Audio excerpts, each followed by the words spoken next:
Welcome to Out of the Blank.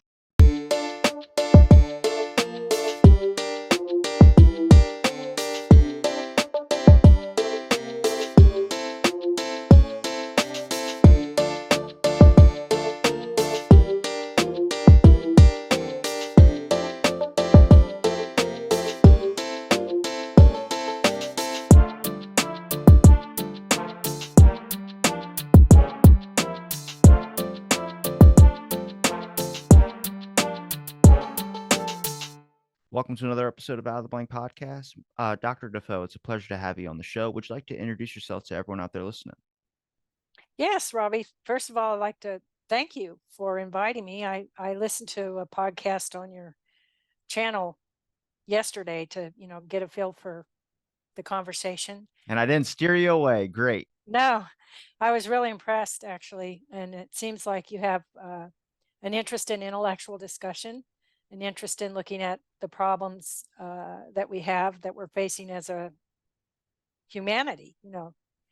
So I really appreciate that. It's wonderful to see young people that are interested in what we can do to make things better. Now, when it comes to making things better, now, where do you particularly focus when it comes to making things better, or at least trying to?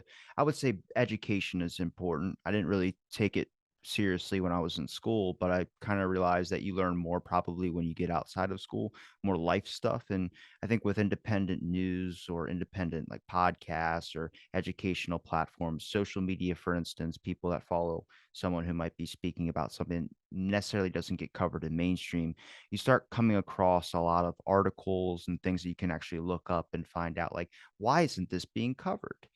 And particularly in food. Right. Well, that's a lot of issues you just talked about.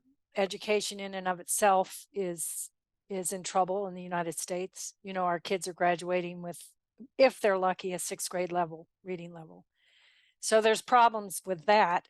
And so even being able to read the newspaper, which is the seventh grade level of education, is a challenge for many.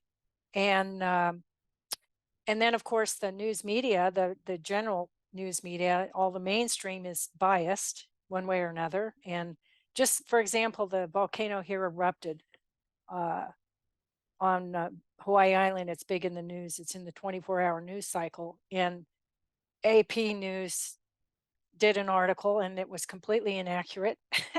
And Al Jazeera did an article and it was completely accurate. I live here, so I know what's going on, and the locals are communicating with Facebook and this and that and taking pictures, so we know what's going on. But when the press, you know, releases information about an event, you're not necessarily going to get all the facts. And that goes for everything, whether it's COVID or, it doesn't matter what the issue is. The mainstream news is going to be has problems, has problems with accuracy and bias. So independent news or investigative journalism is where it's at. I mean, when people do their homework on a given topic and they really investigate and they collect the information and they get the facts straight, that's what we need. We don't have that. And so um, that's the problem with any topic, whether it's food safety or, American education system or the political system or legal system or whatever the issues are, prison reform. There's very few people that are approaching the problem from an investigative standpoint to get all the facts, because there are corporate interests and there's political interests and there's these other things in the way of actually looking at the facts, which you must have in order before you can solve any kind of problem.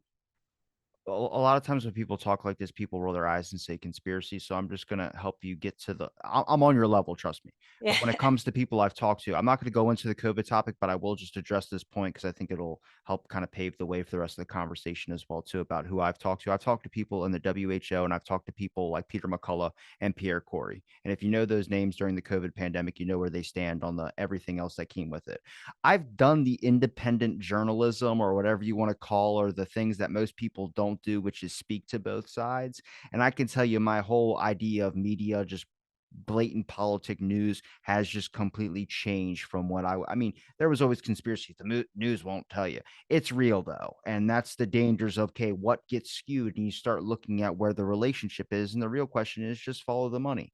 If you look at the money, you start realizing there's the reasons why things are not being covered. There's a reason I didn't know there was a corruption in our FDA. And then I look up FDA scandals and you just see a whole list, bam, bam, bam, of FDA stuff. And then you have people that wrote books about it. And it's like that's what starts to get important. It's like, so when did it start? When did people begin to, I guess, know that there was this corruption? Or when was your mind blowing moment when you realized that obviously things weren't adding up? Because when I talked to Pierre Corey, I asked him, I go, when did you realize like all eyes kind of turned against you? He goes, I thought these were my friends. And then they all said, I didn't know the guy, or I don't like the guy. You can't trust him.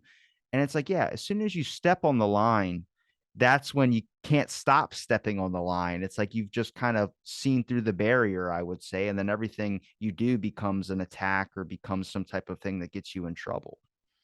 Yeah.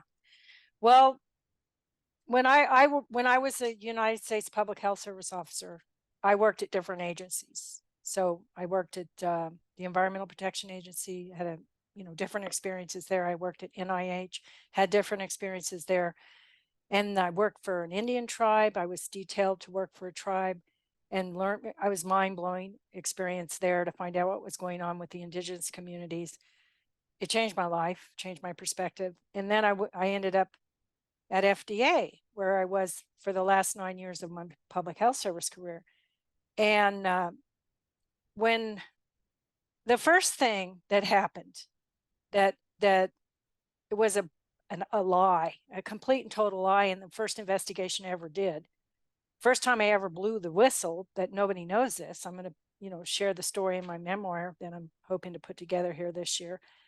On whistleblowing, because I've done whistleblowing everywhere I ever was. And, like I was in the Navy for 2 years. So there's a story there, And, but I never got blackballed, if you will, until I published the mercury in the high fructose corn syrup after I retired.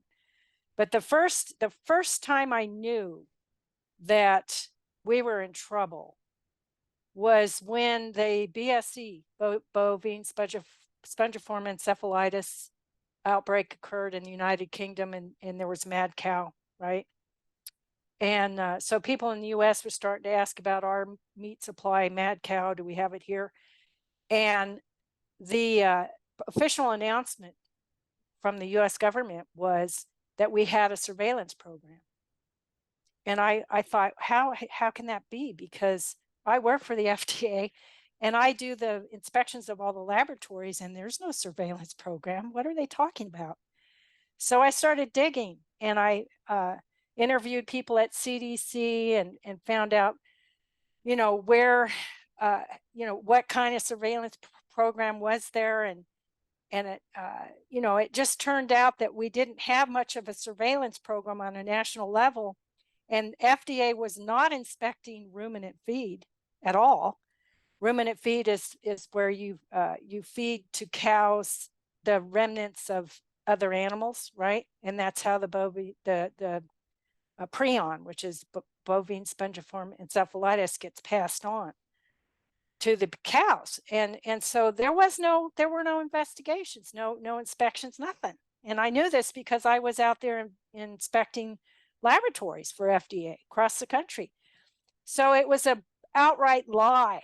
Our government was lying to the people. And so anyway, I put together, after my investigation, like 3 inches of material, and I brought it down to Public Citizen, which is a nonprofit in DC, and gave it to their doctor in charge and said, look, they're lying. We don't have a surveillance program. Here's the facts. And so he took it to Congress, and Congress then demanded that FDA start a surveillance program. So then, it wasn't long before I went into laboratories, and I noticed this new setup. Hey, there's a microscope set up here on this bench, and something's going on. What's going on here? Oh, that's where we're looking at ruminant feed. So they actually were starting to get samples and actually do some surveillance work to see if feed was in fact containing ruminant materials. I bet you $20 their excuse was that they didn't want to scare the public. That's why they lied. Probably.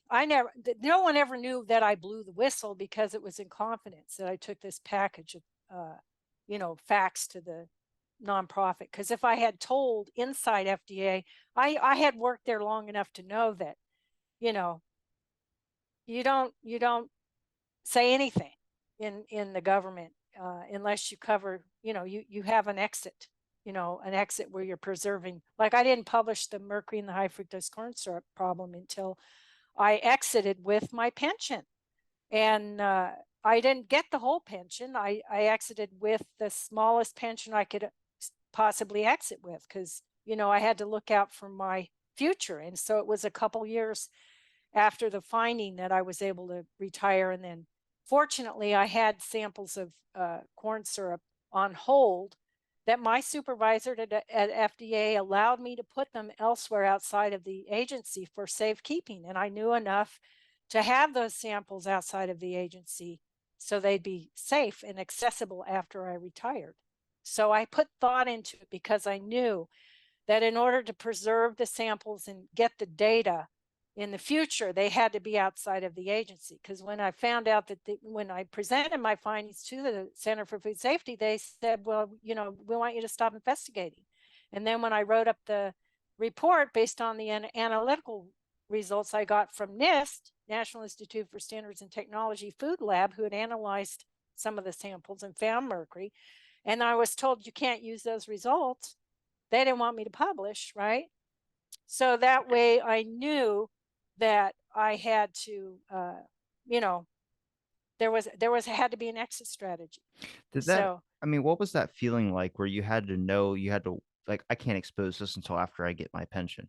I mean, that's what scares me is like how many people are wanting to speak out about something but don't because they're afraid that they're going to lose basically their livelihood or whatever they got coming to, I mean, retirement, any of those types of things. And that's a dangerous thing. I mean, I'm surprised the number of people that do actually blow the whistle while they're in the middle of it just because you're risking everything on that. There's nothing there's what you get an article and maybe some people see it, but then they just tune out. Our attention spans are so shot that it's and the news moves so quick. You can't keep on us. I think the longest one I've seen in the longest time was the Gabby Petito story, which ran for I think a couple of months. And even then I was like, who? This is a popular influencer? I'm like, not devaluing that person, but it just was so random. And it was just like there's people that go missing all the time. Why is this one so important? And it's just like that's the thing is like what gets chosen and shown, and then what stays in the media. The pharmaceutical thing that happened recently, first time I have ever seen the news report on opioid overdoses or an opioid crisis, and they blamed it on Walmart and Rite Aid. I'm like, well, where do those people get their drugs? Like that's the thing is like there's over I think between the ages of 18 and 49 in the past 2 years. I was 80. I don't know if it was 80,000. It was a number I had in my head for a while, but it was a large number. And I was like, how is that just going under the radar? Then you can look up the statistics. They have them there, but they just don't popularize it or they don't like show it and put it right in front of your face like they do a Pepsi commercial or Coca-Cola commercial. yeah, well, corporate interests.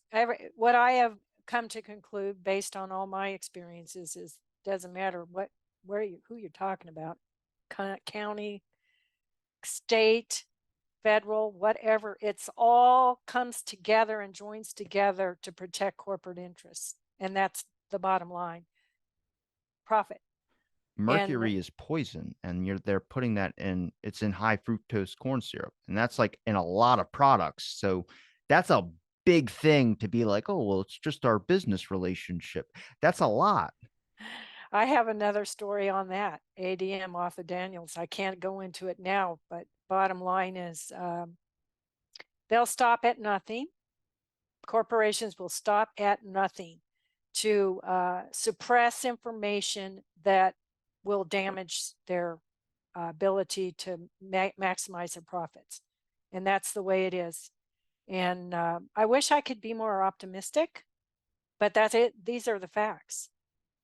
So all we can do as citizens is empower ourselves with knowledge Do the investigative research. People get tired of me saying that, like on Facebook, I'll say, look hard at this. And nobody really wants to work that hard and look that hard to find the truth. But the bottom line is, if we have families and people we care about, and we want them to age so that they, you know, enjoy their old age and don't have as much pain or suffering. You want to age such a manner as that you don't have a lot of suffering, and you're going to have a lot of suffering if you don't watch what you put in your mouth, because Western diet leads to Western diseases. So whether it's diabetes or heart disease and the procedures that go with all that, and the medications that then make you even more vulnerable to diseases, these that come along.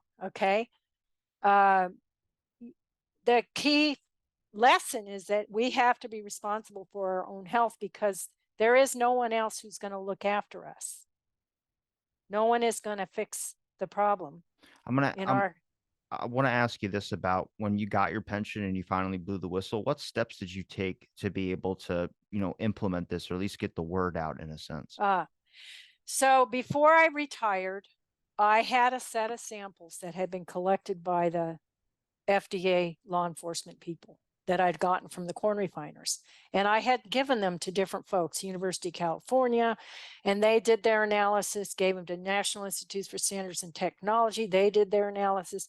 And they also gave them to another federal lab outside of FDA to freeze and hold. Okay. So when it became apparent that FDA didn't want me to publish, then those samples were at that other lab, which I can't go into saying because I have to protect their people, their employees. And then I asked my supervisor, I said, the folks up there at that lab want to know what to do with these samples. And I said, University of Wisconsin wants them. Can we give it to them? Can we give those samples to University of Wisconsin? My supervisor said yes. So that was arranged for those samples to go to University of Wisconsin. Then they were completely outside of federal purview. So I knew when I retired that those samples would be at University of Wisconsin. They could be analyzed and they would find the same findings as everyone else. So before I retired, I made sure that those samples were, strategically located where they could be legally used and analyzed. You with me? Now, would that finding be published in an academic journal without any federal restrictions on them, or Yeah, is that it was published. I mean, I retired in January. Well, my last paycheck was January 1, 2008. And then that article came out with the mercury in the high fructose corn syrup in January of 2009. So, once I was retired, then I continued the research, working with collaborators. And, the guys at University of Wisconsin ran did their analysis, found what they found. And then the findings that I'd already written up from the other analysis, because it was all the same, it was there. It doesn't change. The samples were from the same batch, so they're not going to change. Not one group's going to, the methods were compatible of analysis. So then we wrote two papers. Well, there were one big paper, split it in half. The first paper came out in the Environmental Health Journal, which is indexed by PubMed. And that's when the press got hold of the fact that, oh, there's mercury in high fructose corn syrup. And the Mother Jones did a story, and that elevated the findings. And then the other article was a mercury toxicity model, because the prevailing point of view was that inorganic mercury won't hurt you. And so the only literature out there that people were touting was mercury in fish, methyl mercury. Oh, watch out for methyl mercury. I think I got a bit of mercury poisoning. I eat a can of tuna a day for like the past 10 years. And my doctor was like, yeah, I think you have mercury poisoning. I'm like, I don't, why do you sell it then? Like, what? I don't get it. Well, So the problem is that when they measure the mercury in the blood, they do total mercury and they don't look at the different species, the methyl mercury, which is tied to a carbon molecule, versus the inorganic mercury, which is like mercury alone by itself. So the problem is the mercury in the food supply goes beyond the methyl mercury in the fish. It's in the baby food. It's in allowable amounts in food colors, and it's in the chlorine used to bleach flour. All of this is known and allowed by law. So the emphasis on the methyl mercury, the mercury in the fish, that the target of that is the fish industry, which they've had to battle that all these years, and they never wanted anyone to even think about the inorganic mercury because that's it. The inorganic mercury is useful in the food supply. For example, uh, when you bleach flour, you can keep it on your shelf forever and it will not mold. Organic flour doesn't have chlorine in it, it doesn't have mercury in it because you can't bleach organic flour, and it doesn't have pesticide residues. So you have to, the people that make the organic flour use organic grain that is refrigerated. The law says you can refrigerate that grain for up to 1 year. That's it. Or it might, you can't add any pesticides in it or anything. And so that grain is used to make organic flour. It has no pesticides, it has no mercury, it has no chlorine.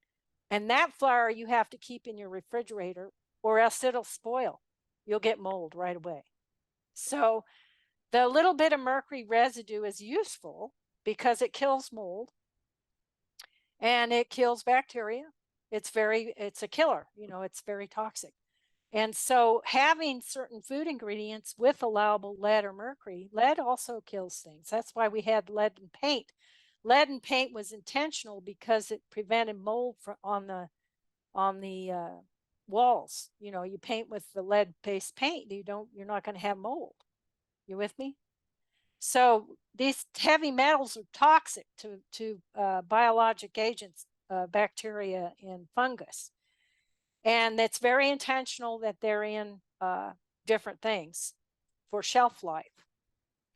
And I get that. It's just that the workaround is just so it's ridiculous to me. I mean, look at what they did with glass bottles. They took out glass bottles and made plastic or aluminum or whatever. Now we have a phthalate problem where there's so much amount of phthalates in our blood where our fertility count, at least for my grandparents or my great grandparents, has dropped from like 97% to I think what it's at now is like 42%. Shanna Swan did a good piece on that and she talked about it on Joe Rogan. But there, what was that for? Oh, convenience. We don't do glass bottles because it's more expensive. We'll do plastic. And look at the plastic bag situation that we're in. And then they tried to do brown paper bags to kind of go back. And then they went right back to plastic because they're like, oh, this is too difficult. Let's just stick with what we've been using. I'm like, you got to start funneling your money or your corporate interests in the new material that you're going to be doing. And then when that's ready, that's when you implement it. Don't just say, we're going to try this. And then when you realize it's costing you an arm and a leg, it's because you don't have enough research into it to perfect it yet. right. Yeah, that's the problem is it doesn't, and this is with a lot of new products, is they don't really research the long-term aspects, whether the long-term fiscal issues or the long-term uh, health issues that might be associated, whether you're talking about pharmacy or food or food ingredients or a new material for cars, and using it in cars. They don't really thoroughly test things. They just want to bring stuff to the market as soon as possible and start making that money. And Well, they got to weigh their options. They got to weigh their options. Are they going to worry about a kid that they've never met getting diabetes, or are they going to buy a new Lexus? And that's kind of a sad society that we're in. But it's that kind of that big ag and big tech and big pharma and all these corporations that people hear the names of and they know the stereotypes, but never fully look into to try and understand what is this? And you realize, oh my God, it's common things. It's things that I see every single day on my drive to work, or I see every time I'm in a grocery store, or I go and pick up a double cheeseburger from a fast food place, and you realize it's the same thing. It's that capitalist system that's up there. But convenience. luxury, convenience. Uh, it's not convenient to have to fix your own food every day and cook from scratch. I do it. My health is great. I'm not on any medication. I'm in great health, knock on wood. I have very few friends in my age group that can say that, I'm coming to your house for the holidays. I want some home cooked. But it is It's that. all organic and really clean. But the bottom line is it's more work. It's more work to do the things that keep us healthy. Just getting out to walk every day is effort. I do it, and I have to do it, and I want to do it, and feels good because I like doing it, and it makes me feel good to get my exercise. But a lot of people just can't get out of the chair to get up and go do that walk. It takes effort. So we have an obesity problem in the United States, along with all the crappy food, we're not getting enough exercise. So, Well, it takes work. we have a snake biting its own tail system right now. We are living in a world where people don't know how to get healthy. I work in the fitness industry, and I can tell you that the number of questions you get asked are just simple because at least simple for me because I know I'm part of the fitness life. I know everything that you need to do, but it's just I just go, "Do you want to get healthy? Like, do you want to be in shape?" And they go, "Yeah, I really want to try. I think I should try this, that." Yeah, I go, "If you want to get healthy, then you're gonna have to find what works for you. You can take suggestions off other things, but are you gonna put the work in for it?" And I know people say, "Oh, that's a the common excuse." It's like, it's not even just going to a gym, it's just going outside. I was like, that's the main thing people would have woken up during this pandemic, which was getting healthy, but instead it was about taking something. And I'm not, like I said, I'm not going to get into the COVID thing, but that's how our whole society is built into taking a pill to get away from your problems. I mean, the diet industry or the tips of diet cults, I would say that, Adkins and all these other ones, they've manipulated it, studies and so much where people are left confused. And now it's like, even if you want that information, they're not going to give it to you. It's just, it's not in your purview. They'd rather give you a Coke advertisement. Look at the grocery stores. I mean, I buy vegetables whenever I can, and I try and wash them off to make sure there's no chemicals on. Like, I don't have a backyard to grow any, but or I try and go. I don't really go to an organic place. It's probably one thing I should probably start doing, but there's none really located around where I'm at. So it's Do you just have like, a do you have a Costco? no, No all Costco. we got's a Walmart, and that's, Oh I mean, yeah, that's not good. take that for what you want, but it's Yeah. I've talked to people in the supply chain where I go, "Is there a Jif?" Like, this was during the Jif thing where Jif had a huge, like, issue, and he goes, "The media reports on Jif, and everyone just goes to the store and starts panicking about Jif." He goes, "If they can buy any other peanut butter, it's there. It's just Jif." But it's that the way the public kinda gets distorted when they start panic buying and that's the media's fault, but then you gotta look into why isn't the media warning about, "Hey, there's this bad thing in your food. There's this and there's this." We gotta have some other way out there to find a better nutritional or better supplemental thing to put in there that's way healthier and doesn't cause maybe severe cognitive disorders. Well, I can tell you that we did a clinical trial on an Indian reservation in Montana, and it was way far away from any kind of Costco or whatever. And they had these little food stores that were very rural. I mean, food came from miles and miles away. And we taught the students at the community college what foods to avoid, what food ingredients to avoid, and taught them how to buy fresh, even if it's not organic, but buy the fresh or buy the frozen and get the whole food and avoid the processed foods. And we saw their inorganic mercury levels drop in their blood. And we also saw their fasting glucose levels drop statistically significant level drops. So that I'm just telling you that because if people understand which food ingredients to avoid and how to increase their intake of whole foods, how to decrease their intake of those processed foods, what foods to stay away from, then they can get a lot healthier. And that's even in a rural environment where you don't have Whole Foods or Costco or Trader Joe's or whatever. And not to say that you go to Trader Joe's or Whole Foods and you can still find crap. I mean, there's stuff you shouldn't eat that's processed, But the main thing is to eat the whole foods and prepare from scratch. And wash your produce good. And if you can't, if there's it's out of season, get frozen. You know, and the whole food thing is the key. And so even in a rural environment, people can get healthier, but they have to cook from scratch and they've got to eat whole foods and avoid the processed. What's the suggestion for people that live in a giant city where the new kind of trend is eating out at restaurants and thinking that's a healthier choice than maybe prepping something at home? Well, the eating out is I avoid eating out. Maybe once a week I'll eat out, but the bottom line is and I won't eat out. I mean, it has to be a really good place where I know that what I'm getting is going to be as healthy as I can get when you eat out, because you don't know what you're getting when you eat out.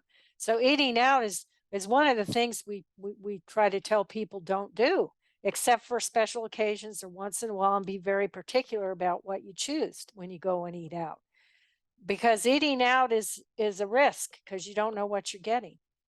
You don't know how they're preparing it. Are they, frying in vegetable oils and things that we know? Vegetable oils have the processing to make certain vegetable oils has a lot mercury, not mercury, but lead and arsenic. So you want to stay away from, certain kinds of food ingredients, and the only way to do that is to cook at home. Period. And it's just a matter of knowing what you can use and, you know, reduce your risk. That's the key. And it does work. We know it works. I had I'll just share this personal thing. My parents, both of them died within a year of each other, and I was really busy with my sister taking care of them both at their end of life. And I was also doing a really stressful construction job dealing with contractors, which is a whole nother story. But anyway, I was under stress for like 3 years, and my triglycerides went up, and so did my LDL cholesterol. And but once all that stress went away, I focused on taking care of me, and my blood work came back completely normal. Everything had stabilized. So I brought down those levels to normal. And my doctor said, "What did you do?" Because normally people don't have that kind of drop. And it was that I had the time to go back to cooking for myself. I wasn't rushing to be somewhere every day and not taking care of my body the way I should have with the proper food, and not eating out as much. And so eating out is great in a sense that it's convenient, but anytime you do that, then you're increasing your risk of exposure to something you don't need to have in your body.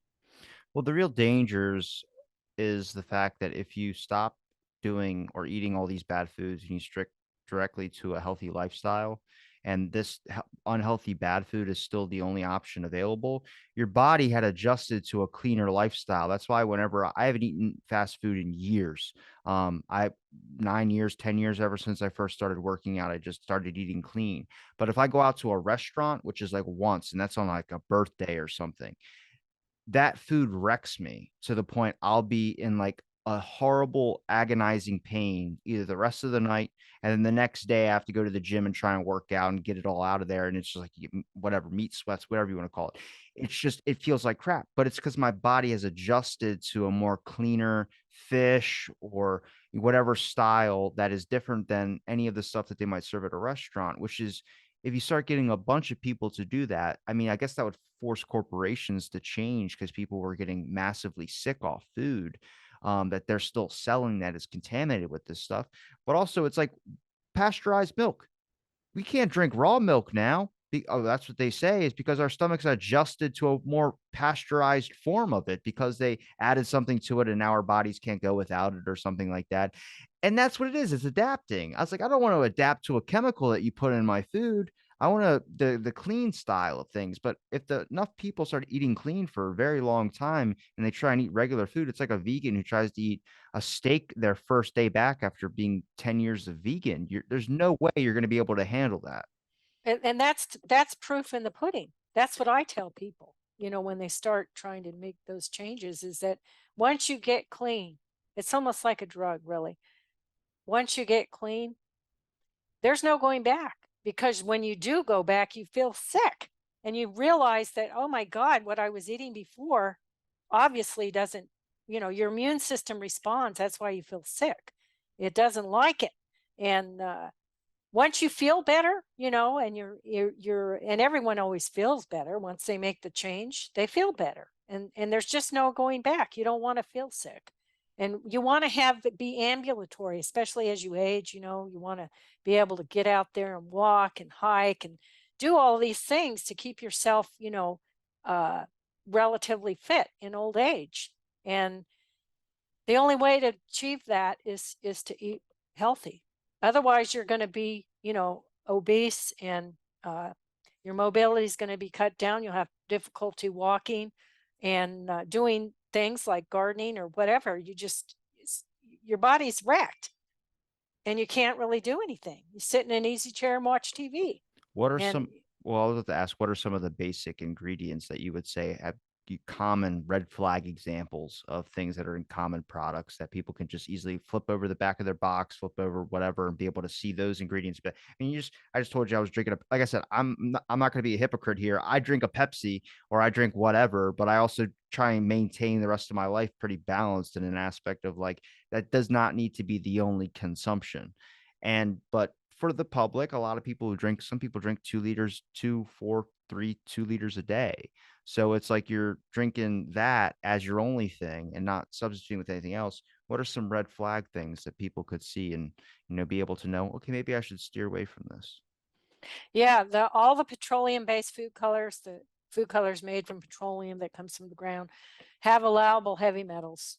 And so you want to stay away from yellow 5, yellow 6, and red 40. So those yellow 5 and 6 are likely to be in Mountain Dew. And you just have to start reading those ingredient labels. Caramel coloring, you want to stay away from that.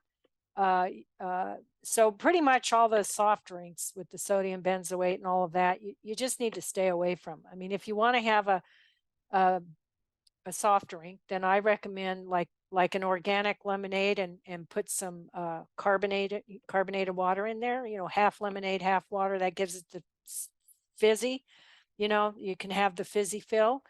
And it kind of tastes like Mountain Dew or whatever.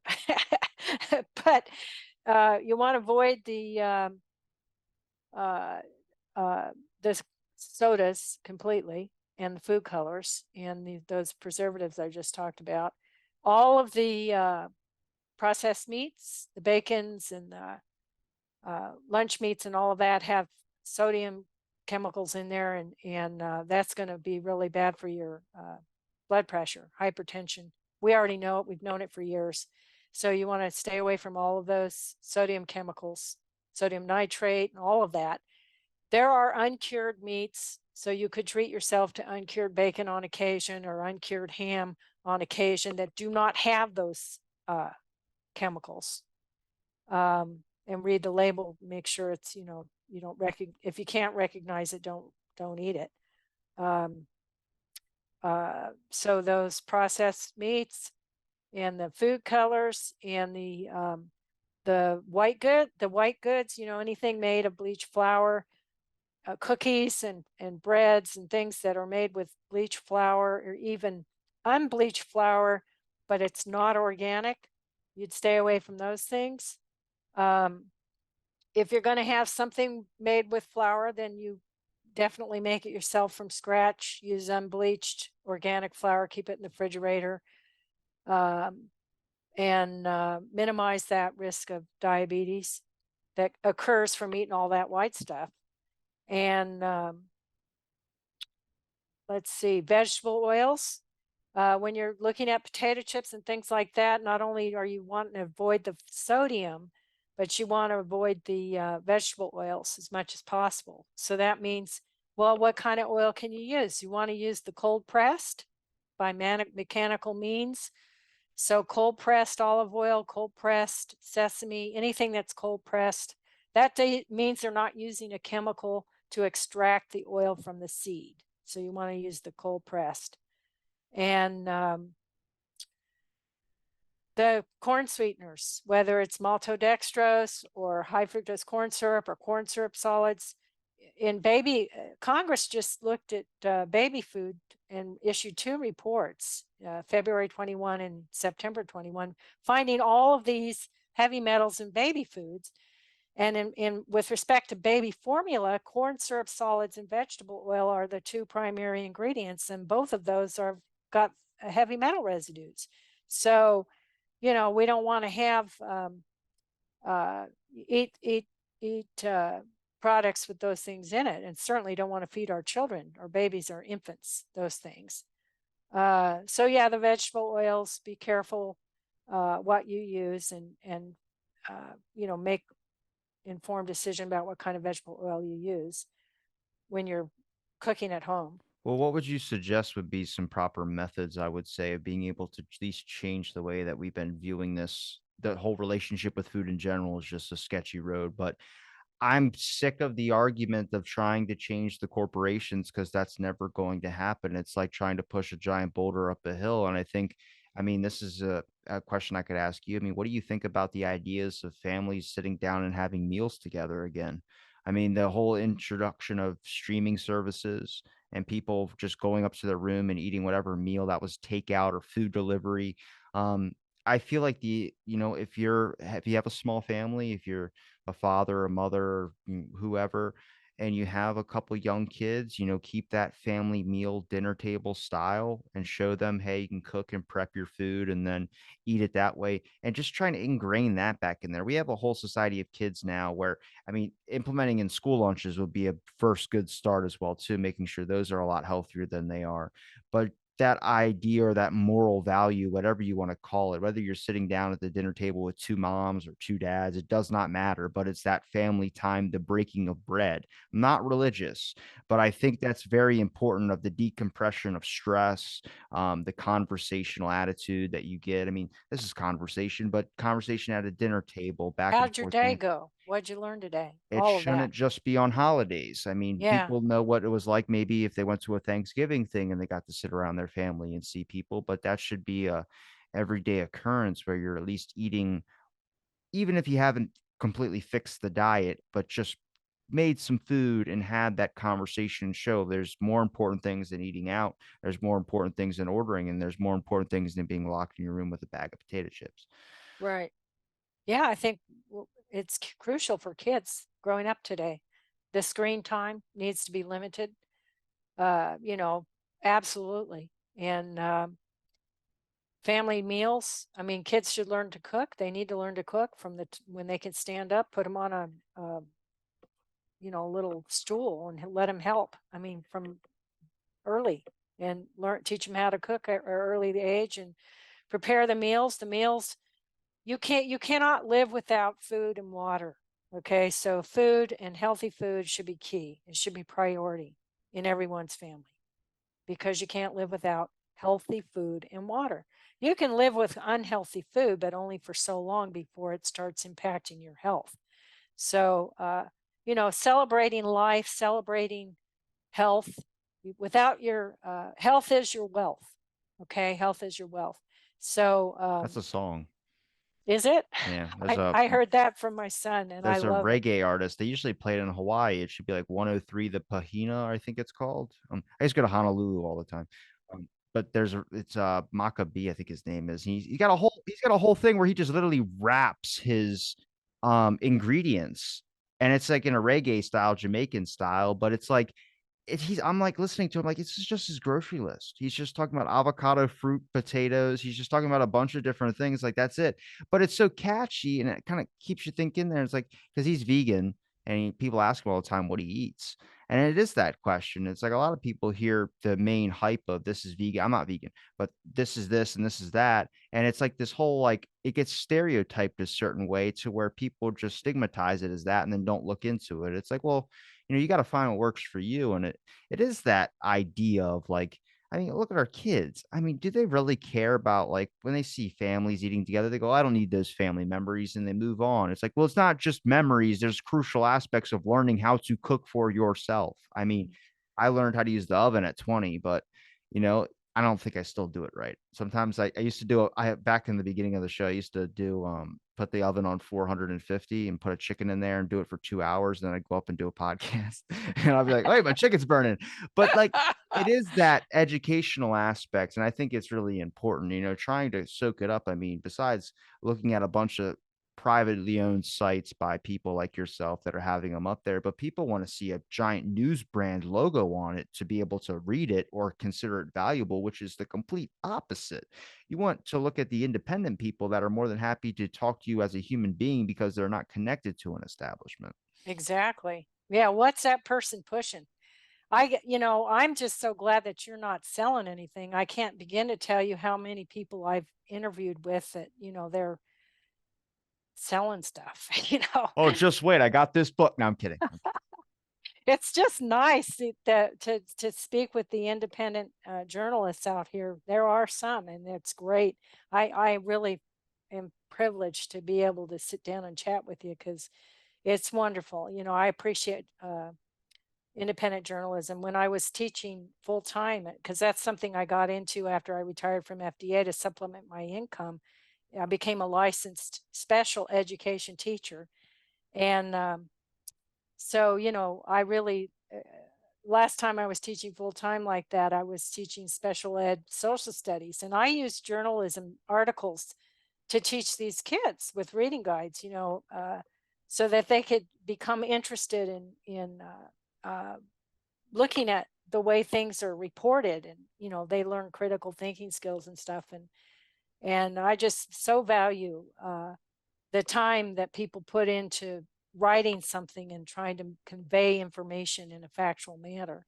So it's great to be able to communicate with independent journalists. Did you I mean, do you see the starving or do you see the crave of kids that are wanting this information? I mean, not just from podcasts and things of that sort, but do you even see younger generations, older generations that are kind of starting to notice I guess, the creaks through the system a little bit when it comes to everything has been pushing and pushing for giant corporations and not really focused too much about healthy lifestyles. I think during the pandemic, that was a big wake up for a lot of people. I think it took almost 2 years before anyone recommended just getting healthy.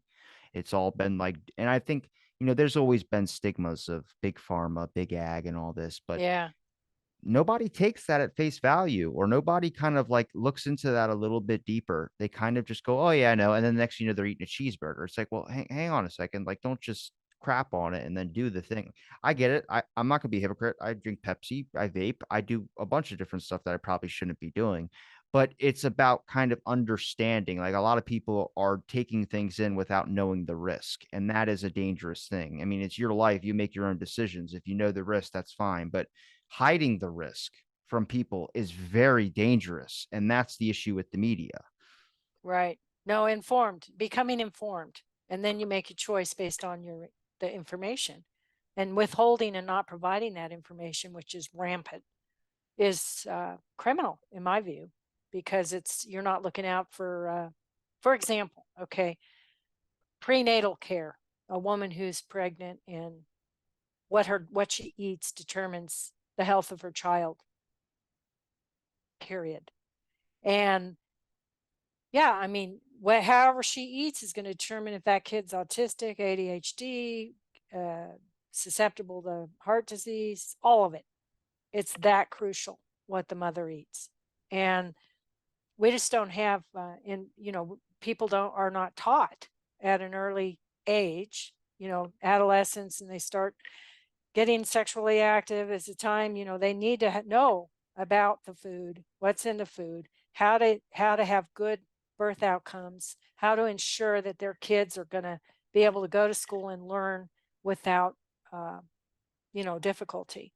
This is important because um, well, we just finished writing a paper, and it's going to be in a pediatrics journal here coming up, and we crunched the data, the United States Department of Education special education data, and over the last 15 years, even though the population of students, the not attendance, but the enrollment across the United States in public schools has remained pretty much flat, since 2006 to 2021. And even though it's been, hasn't grown, there's a 10% increase over that time in special education services overall, triple increase. Autism has tripled, and developmental delay, which is often younger kids who aren't yet diagnosed with autism, has quadrupled. And ADHD category, other health impaired, is also increased drastically. And we looked at CDC's data, and all they look at is autism in 8-year-old kids. They don't look at, the pre-K through 21 age group. And the rate of increase is absolutely phenomenal that's been occurring. So what we now know is that what's happening is happening transgenerationally, so that each generation is rapidly accelerating the number of kids that are becoming learning impaired. And when we say learning impaired, we say, okay, in the case of autism, the kid may not even have language skills at the worst case scenario. But then there's also disability in intellectual capacity if they're very, very impaired. But the high end autistic kid might be able to do pretty well in a certain kind of environment. They can't have a lot of distractions. They need to, make small class environment. They're sensitive to sound, and, so they need a special environment to learn, and they can learn with proper instruction. But the kids with ADHD have difficulty paying attention, staying on task. You put them in a general ed classroom, they're going to have struggle. They're going to struggle for a long time, more often than not. So, we're looking at 20% of American children are now ADHD, 20%, mostly, and they know the percent of boys and percent of girls. Okay, that's a lot of kids. And then with this rate of increase in the autism happening, what we're looking at now is like 25% of the American children are impaired with autism or ADHD. That's a lot of kids. And with the rate of acceleration, the rate, transgenerationally, you have more and more kids coming into this bracket. This is a problem for American society, because these kids may not have good health, outcomes as they age. We already know that kids with ADHD are more likely to go to prison, not finish high school. So there's these outcomes down the road, and that's a lot of unhealthy type outcomes. And it's not fair. I don't think kids should be treated this way before, and we have this attitude in society where, profits are everything. And what about, let's educate our young women so that they're eating proper, so we have good health outcomes and birth outcomes, because it's going to impact every bit of society that we have. Well, the real genetic disorders, not in anybody's purview who's making cash right now, because it's not gonna you're basically it's like the climate argument. You're not gonna be able if what the climate argument is, you're gonna suffer and your kids are gonna suffer, but your grandkids are gonna have a way better life. That's kind of a thing. When you change, you gotta pay more money to help with the climate thing. That's your grandkids are gonna have a place to actually live. With the genetic thing, the McDonald's people are making the money now. They're not going to care about 4 generations that are dealing with major health issues. They don't know them. They're just imaginary people. It's not going to matter to them. They're not thinking about future people, which is you see some statistical models that include future people, which is just interesting. It's like, oh, someone figured it out. Maybe it's like a percentage chance that maybe someone in the next 50 years or 60 years will find a better renewable energy source. Sure. That gets added in sometimes. But when you talk about genetic disorders, ADHD, for instance, would be different from something with autism. ADHD, I mean, it's probably doubling on many factors, not just food or ingredients. It's the fact that I'm probably going to end up passing it down to my kid, or it might skip a generation and go on to his kids. It becomes part of your genes. So that means it might not be your kid. It might be the next one, or it might be the next one, or it might be the next one. There's that probability factor. Now you have the number of people that might be misdiagnosed with ADHD, or just might have a little bit too much energy. But I think I handle mine okay sometimes. Sometimes, you were talking, I kind of phased into the back on accident. I don't mean to, it just happens sometimes. But there are things you can use to make it a better part of who you are as a person. Like, it helps out with my work ethic sometimes, but listening is trouble, difficulty, and one thing that nobody ever talks about is the social isolation that happens. I had a couple ADHD experts on here talk about only the physical stuff. And I go, did you ever ask one of those kids how they feel, in school? Yeah. And that's real. So now that you understand there's the genetic factors and we get down to the more cognitive aspects, it might just affect the child, but it might not go on to the kid afterwards. There's still, I mean, a huge area where you got to start looking at what you're putting into your body, not only worried about your life, but affecting your kid as well, too. I mean, if you damage your life and you have kids, it's not going to affect your kids. But if you damage your life before your kids are born, might pass on to them, and that's a big thing. I think a lot more people wake up when you start realizing that you're not just messing up your life, you're messing up your whole gene pool in a sense. Yeah. And who wants their kid to have to go through a rougher time than it's already rough being a kid and learning all the lessons, And then why would you want your kid to have a rougher time than they have to, you To know? save a buck. Yeah. I just think it's immoral. I mean, I come at it from a different angle where I don't know. I have kids. My kids are grown and I have lots of grandkids. And my son was ADHD. I wish I knew what I knew when then. I wasn't a scientist back then. And he loved those gummy bears and, the gummy things. That was his thing. He loved those. And I let him have it. And he turned out to be a fantastic father and he's an awesome man. And he's got to be doing something all the time. He's still, that's how he's wired. And, he's a wonderful man. But he had trouble in school, and it was a hard road for him. And it didn't have to be. If I had fed him a little different and reduced those heavy metal levels, then he might have been able to, do a little bit better and feel better about his experience in school instead of feeling like he was different because he couldn't sit down still. And then, the other, you see what I mean? It's like you become, uh, it's not easy socially, really. It isn't. And yeah, I think one of the responsibilities of parents is to ensure that they give their children the very best uh, outcome that they can, that they have power to do. And so, what mom puts in her mouth as she's pregnant, or even before she gets pregnant, because genes can be switched on and off by what we eat and what we're exposed to. This is called epigenetics. So genes are not hardwired in the sense that how they perform, whether or not they're turning on or off, the turning on and off of genes occurs through the environment, what we're exposed to. So What are your that's something.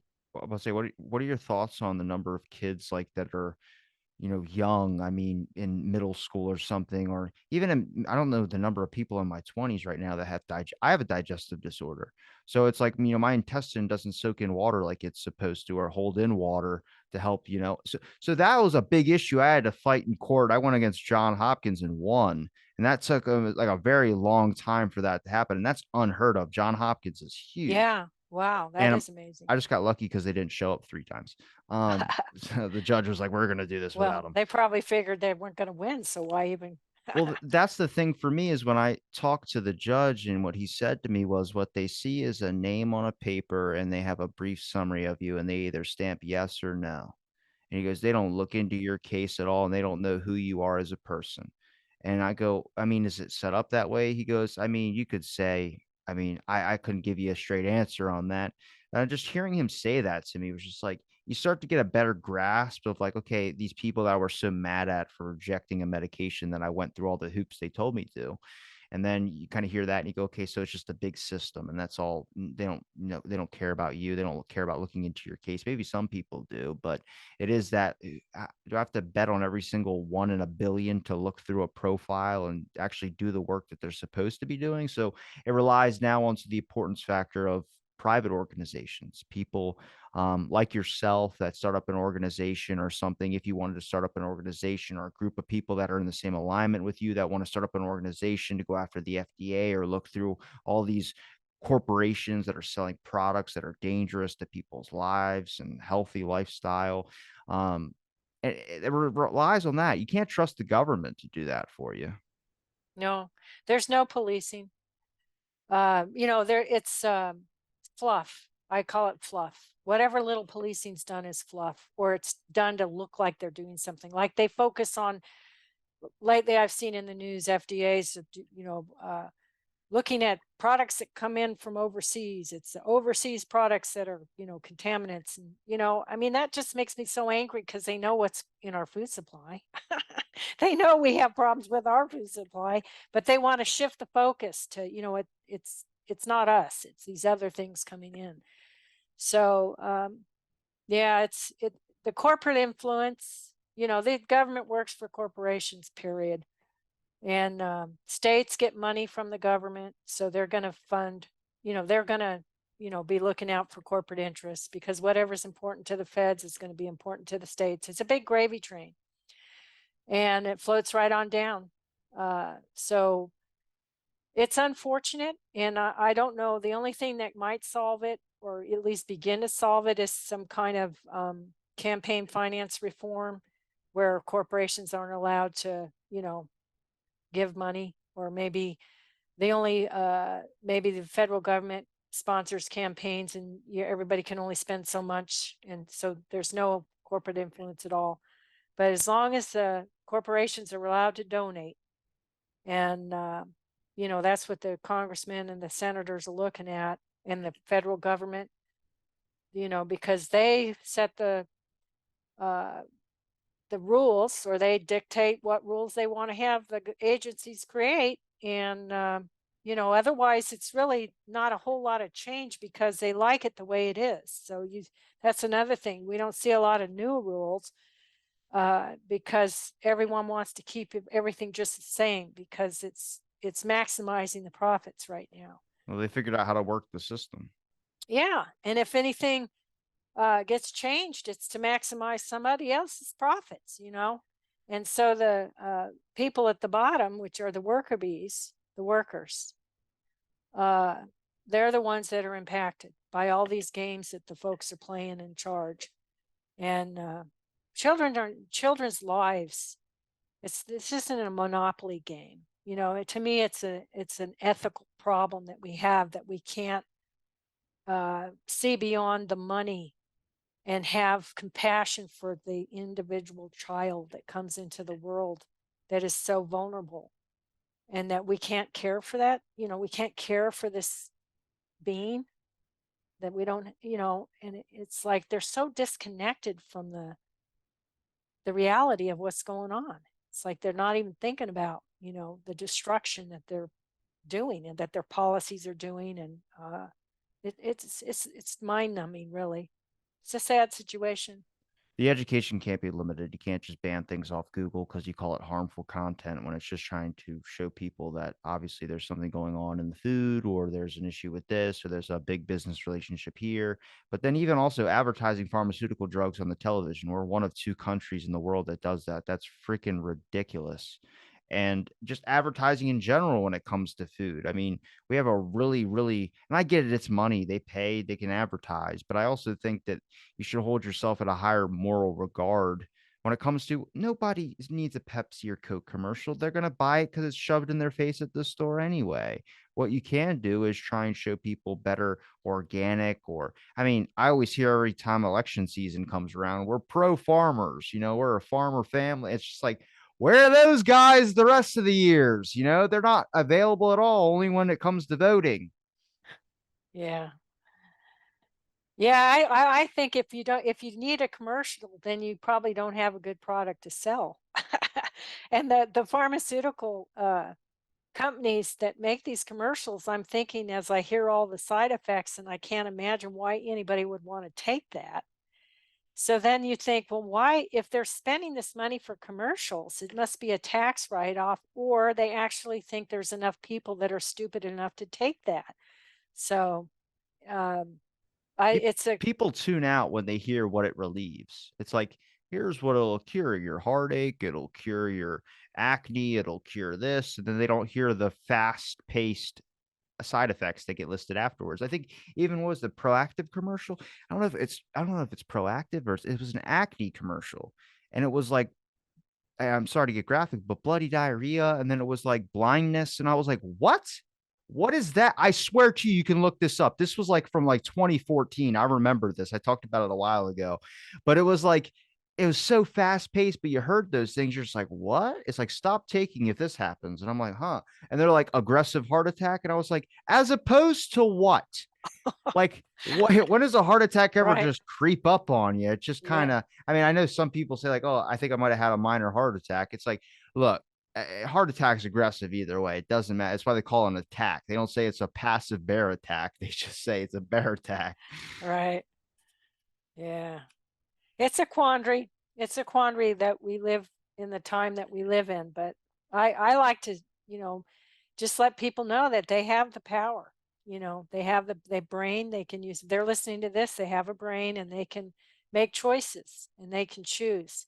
You literally can choose how how to improve or make it so that your best outcome, best health outcome, best aging outcome, you know, we can make better choices for ourselves and our families.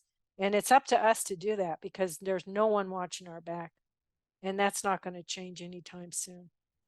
Well, Dr. Defoe, I really appreciate the time you gave me to talk on my show. It's nice to know at least people can speak about things. Obviously, it doesn't get covered in the major news networks, but is there a place where people can find your links, any of your books as well too, and anything else you'd like to promote? Well, you can just Google me. I'm out there. I have a website, but I don't really promote it. Uh, it tells about a little bit about my expertise. It's www.reneedufault.com. And then I do have one book out that it's been out since 2017, and it's being used by uh, people out there to on courses that they run for nutrition professionals, so that the nutrition professionals can earn the CEUs they need to keep their license. So that book is called Unsafe Eating a Meal: What the FDA Does Not Want You to Know About Your Foods, the foods you eat. And yeah,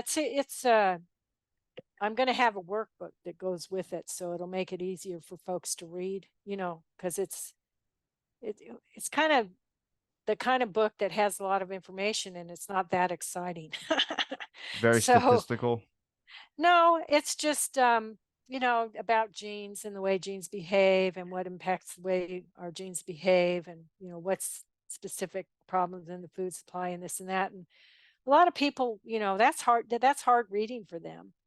And so I'm going to have a little workbook that has reading guides for each chapter. I actually have an online course that I'm going to move to another site.